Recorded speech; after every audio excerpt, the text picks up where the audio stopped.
Guys, this is what we are to expect for the day on GBPUSD.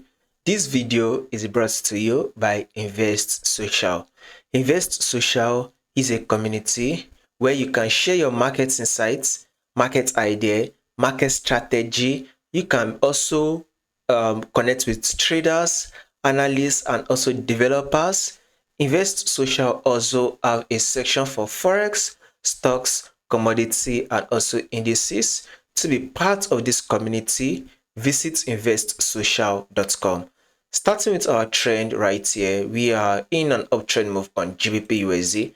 I believe there will be a bounce for the day. Now, let's see what market did give us right here.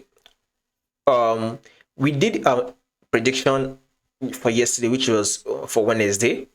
We said market should come to a level of 1.35500, right? We predicted that market should come to hit a level of 1.35500. But guess what market did? Market got close to the level. This was it right here. You can see market got to a level of 1.35469. So it was very much close. I think it's, if I'm not wrong,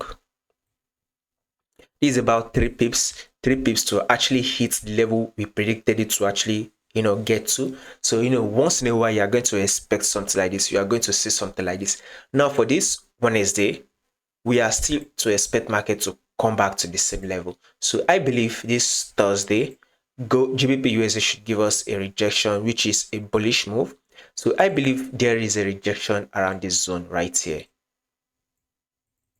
So we've gotten a rejection here, and here comes the rejection. This is also going to be another rejection zone. So I believe this will be a rejection zone that will make market to eventually push up again.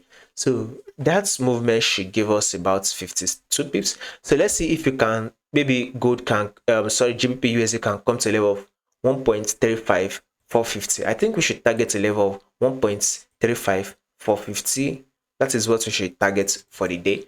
More update on this will be covered for you guys. So if you find this video very helpful, make sure you subscribe. Make sure you also visit investsocial.com.